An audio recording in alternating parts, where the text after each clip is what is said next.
Hello everyone, welcome to our YouTube channel Shiksha Alliance. Today we are going to start our daily current affairs session in which we will cover important news from several newspaper, PIB and various government sources. So let's begin our session. Our first topic is Dolly the ship. तो जो Dolly ship है उसके बारे में हम जानेंगे। Ian Wilmot, the British embryologist renowned for leading the team that created Dolly the sheep, the world's first cloned mammal from an adult cell, has passed away recently. ये important topic है।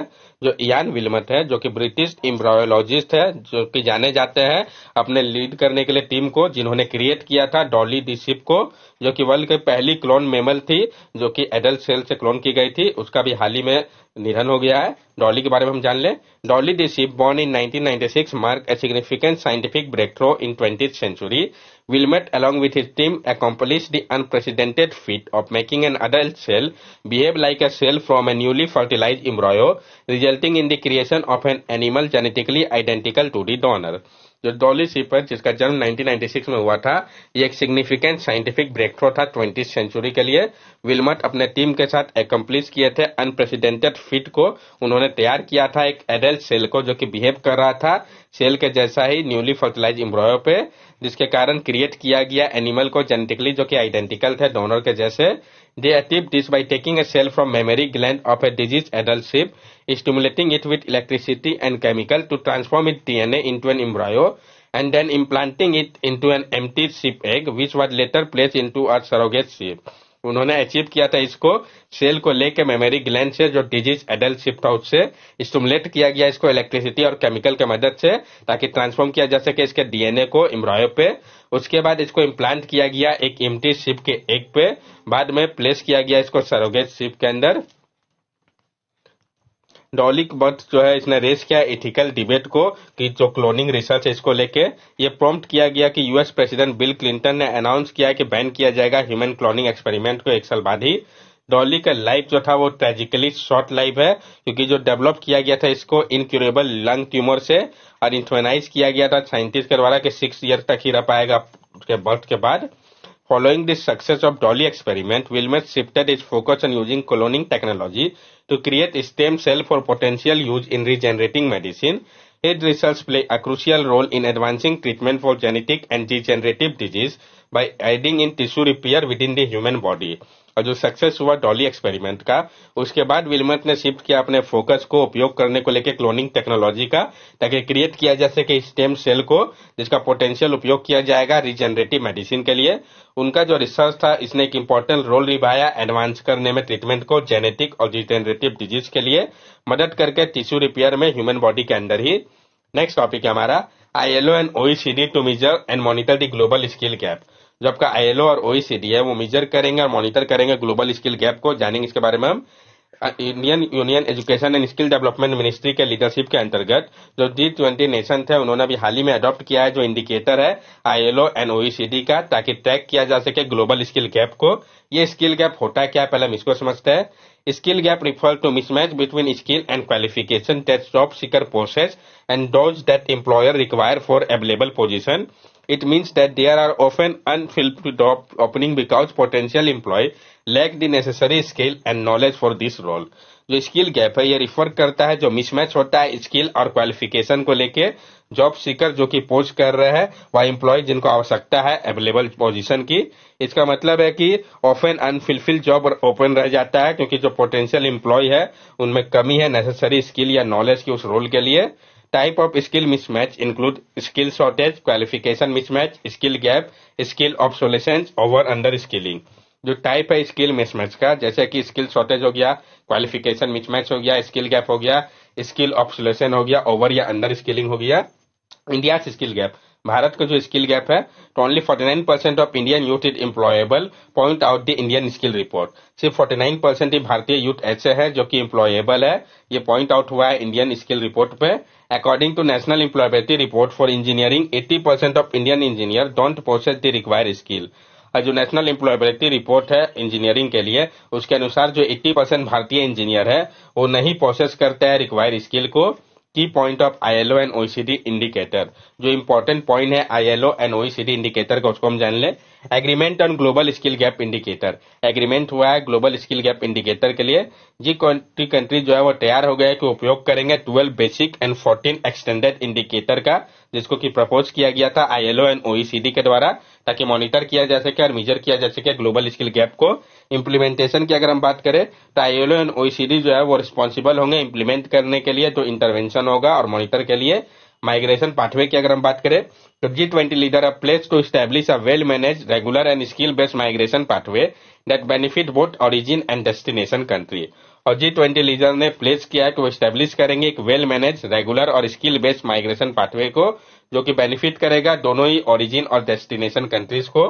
Global skill taxonomy, develop a global skill taxonomy broad enough to be applied across different country. वो develop करेंगे global skill taxonomy को, जो कि broad enough होगा, जिसको apply किया जा सकेगा अलग अलग कंट्रीज के लिए। इंटरनेशनल रेफरेंस क्लासिफिकेशन, जो इंटरनेशनल रेफरेंस क्लासिफिकेशन की बात कही गई है, तो प्लान किया जा रहा है कि क्रिएट किया जाएगा इंटरनेशनल रेफरेंस क्लासिफिकेशन को ऑक्यूपेशन, जो कि बेस्ड होगा स्किल एंड क्वालिफिकेशन रिक्वायरमेंट के ऊपर, ताकि बेहतर क्रॉस कंट्री कंपेरेबिलिटी हो सके और म्यूचुअल रिकॉग्निशन हो सके क्वालिफिकेशन का। एजुकेशनल प्रायोरिटीज की अगर हम बात करें तो फोकस किया जा रहा है कि इन्वेस्ट किया जाए ह्यूमन कैपिटल डेवलपमेंट के ऊपर, ताकि ट्रांसफॉर्म किया जा सके एजुकेशन सिस्टम को, इनहेंस किया जा सके एनरोलमेंट को और स्टूडेंट रिटेंशन को, और इंश्योर किया जा सके सारे लर्नर को जो एक्वायर कर रहे हैं फाउंडेशनल स्किल को 2030 तक। ग्लोबल कोलैबोरेशन की अगर हम बात करें तो exploring the university level collaboration with country like Australia, UAE, Taiwan, UK and other in critical areas with active research collaboration with several country. और एक्सप्लोर करने की बात कही गई है जो यूनिवर्सिटी लेवल कोलैबोरेशन है कंट्रीज जैसे कि ऑस्ट्रेलिया, UAE, ताइवान, UK जैसे कंट्रीज के साथ इंपॉर्टेंट एरियाज में, जहां पे एक्टिव रिसर्च कोलैबोरेशन हो अलग अलग कंट्रीज के साथ। नेक्स्ट टॉपिक है हमारा a noble approach to detect and kill cancer cell. तो हम जानेंगे जो नोबल अप्रोच की बात की जा रही है ताकि डिटेक्ट किया जा सके और किल किया जा सके कैंसर सेल को।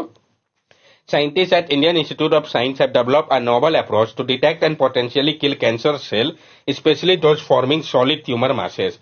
जो साइंटिस्ट है इंडियन इंस्टीट्यूट ऑफ साइंस के, उन्होंने डेवलप किया है एक नोबल अप्रोच को जो कि डिटेक्ट करेगा और पोटेंशियली किल करेगा कैंसर सेल को, स्पेशली जो फॉर्म करते हैं सॉलिड ट्यूमर मासेस को।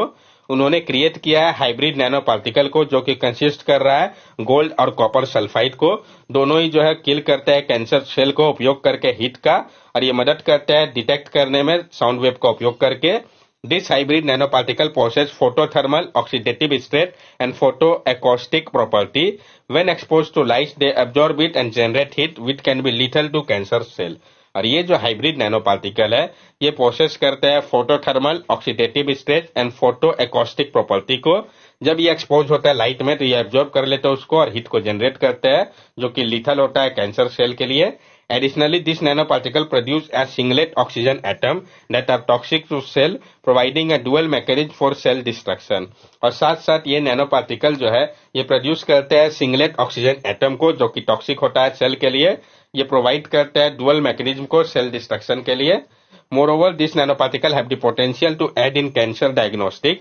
This photoacoustic property allow them to absorb light and generate ultrasound wave, which can be used to detect cancer cell with high contrast once the particle reach them. और ये जो nano particle है इसका potential है कि ये मदद कर सकता है कैंसर के डायग्नोस्टिक में भी। ये जो फोटो एकॉस्टिक प्रॉपर्टी है ये अलो करता है उनको कि एब्जॉर्ब करे लाइट को और जनरेट करे अल्ट्रासाउंड वेव को, जिसका उपयोग किया जाता है डिटेक्ट करने के लिए कैंसर सेल को हाई कॉन्ट्रास्ट वंस के साथ, जो कि पार्टिकल जब वहां पहुंचते हैं तो जो स्मॉल साइज होता है इस हाइब्रिड नैनो पार्टिकल का, जो कि लेस देन 8 नैनोमीटर तक का होता है, ये इनको सुटेबल बना देता है कि ये ट्रेवल कर सकते हैं टिश्यू के अंदर भी और पहुंच सकते हैं ट्यूमर तक। नेक्स्ट टॉपिक है हमारा लिबिया। तो जानेंगे हम लिबिया के बारे में। Recently devastating flood in Derna, eastern Libya have resulted in over 5,000 feared death and 1,000 missing due to breach dam and flash flood caused by Mediterranean storm named Daniel. तो डायरेक्ट फ्रेम किया जा सकता है क्वेश्चन कि ये जो था Daniel जो है ये क्या स्टॉर्म था, कहां पे आया था। तभी हाल ही में जो डिवास्टेटिंग फ्लड आया था डेरना ईस्टर्न लिबिया में, इसके कारण 5,000 से अधिक लोगों की मृत्यु हो गई और जो थाउजेंड्स ऑफ लोग है वो अभी भी मिसिंग है ब्रिज डैम के कारण और फ्लैश फ्लड के कारण, जो कि मेडिटेरियन स्टॉर्म जिसका नाम डेनियल था इसके कारण आया था। मेडिटेरियन स्टॉर्म होता क्या है? तो जो मेडिटेरियन स्टॉर्म होता है, जिसको कि हम मेडिटेरियन साइक्लोन या मेडिटेरियन लो भी कहते हैं, ये एक टाइप है वेदर सिस्टम का जो कि बनता है मेडिटेरियन सी के ऊपर। मेडिटेरियन स्टॉर्म जो है वो वेरी करता है इंटेंसिटी और इम्पैक्ट को लेके। इसके कारण ऑफन क्या है, कभी कभी बहुत ज्यादा प्रेसिपिटेशन होता है, जिसके कारण फ्लडिंग, लैंडस्लाइड या वाटर रिलेटेड हजार्ड आ सकता है।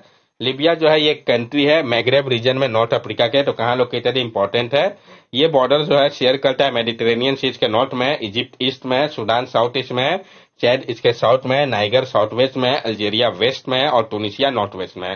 तो मैप बेस्ड क्वेश्चन आ सकता है, इसलिए ये पॉइंट काफी इंपॉर्टेंट है। यहाँ पे आप मैप में देख सकते हैं जो ये लोकेटेड है, ये अफ्रीका में आपका लीबिया हो गया, ये मेडिटेरियन सी हो गया। तो आपको ये मेमोराइज होना चाहिए कौन कौन से कंट्रीज कहाँ कहाँ लोकेटेड है। नेक्स्ट टॉपिक है हमारा सलेम सागो। तो हम जानेंगे सलेम सागो के बारे में कि है क्या। Geographical indicator tag has been granted to Salem sago जवारिसी which is expected to facilitate it into the international market. जो जीआई टैग है वो दे दिया गया है सलेम सागो जवारिसी को। अब ये एक्सपेक्ट किया जा रहा है कि मदद करेगा इसको इंटरनेशनल मार्केट में इसके ट्रेड को। Salem sago, Salem also called sabudana, is a pearl white product made from raw tapiocas appearing as small hard globules और पर्ल्स।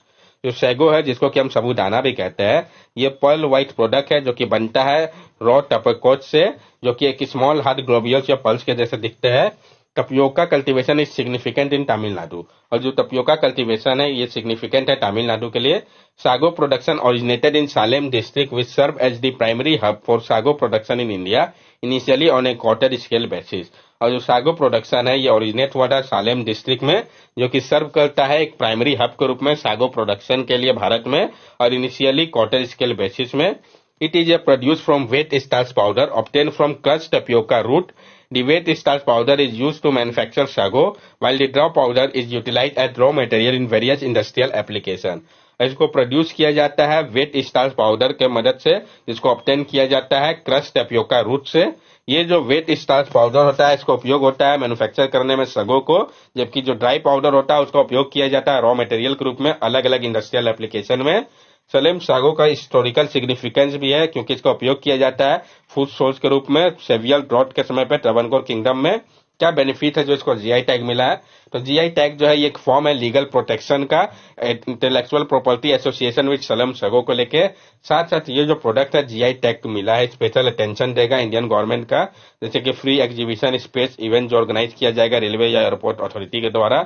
ये अलो करेगा पार्टिसिपेशन को इंटरनेशनल एग्जीबिशन और फाइनेंशियल सपोर्ट प्रोवाइड करेगा नाबार्ड से मार्केटिंग और एक्सपोर्टिंग के लिए। ये सारे बेनिफिट है, ये आप देख सकते हैं साबूदाना को, सबो को। नेक्स्ट टॉपिक हमारा वीवीपैट। तो हम जानेंगे वीवीपैट के बारे में, पहले भी इस टॉपिक को हम लोगों ने कंसीडर कर रखा है। एक पिटीशन जो है आपका एसोसिएशन फॉर डेमोक्रेटिक रिपब्लिक का, जो यहाँ पे कहा गया है कि 100% काउंटिंग जो है voter verifiable paper audit trial slip का, जो इलेक्शन के दौरान हुआ था, करंट सिस्टम फेल किया है गारंटी कर पाने में कि जो वोट है वो काउंटेड किया गया है कास्ट के रूप में। करेंटली क्या है, इलेक्शन कमीशन ऑफ इंडिया ने मैंडेट कर दिया है कि जो काउंटिंग होगा voter variable paper audit trial slip पे, वो 5 रैंडमली सिलेक्टेड पोलिंग स्टेशन पे होगा, असेंबली कंस्टिट्यूएंसी या सेगमेंट पे। एसीआई का रिस्पॉन्ड है कि जो स्टेटिंग है जो कि काउंटिंग होगा सारा voter variable paper audit trial slip का हर एक इलेक्शन पे, तो ये रिवर्ट कर देगा मैनुअल पोलिंग मेथड को इनडायरेक्ट मीन्स के माध्यम से। साथ साथ इनिशियली जो एक पोलिंग स्टेशन है जहां पे वीवीपैट स्लिप पर असेंबली कंस्टिट्यूएंसी काउंट किया जाएगा, बाद में इसको इंक्रीज करके 5 कर दिया गया सुप्रीम कोर्ट के जजमेंट के बाद 2019 में। ये वीवीपैट है क्या, तो voter variable paper audit trial are device attach to electronic voting machine that print a paper slip with the voter choice allowing voter to verify their vote. जो voter variable paper audit trial है ये एक device है जो कि attach होता है electronic voting machine में, जो कि प्रिंट करता है पेपर स्लिप को जहां पे वोटर का चॉइस जो होता है वो दिखता है। ये अलो करता है वोटर को कि वो वेरीफाई करे अपने वोट को। ये जो वीवीपैट का कॉन्सेप्ट है ये आया था 2010 में, और बाद में इसको इंट्रोड्यूस किया गया इलेक्शन में। 100% कवरेज जो है वो इसका स्टार्ट हुआ जून 2017 से। ये इंपॉर्टेंट टॉपिक है। That's all for daily current affair session. अगर आपको हमारी वीडियो अच्छी लगी हो तो हमारे चैनल सब्सक्राइब करें, हमारे वीडियो को लाइक करें और ज्यादा से ज्यादा शेयर करें। These are our social media link. From here also you can stay connected with us and give us your valuable feedback. Thank you and have a nice day.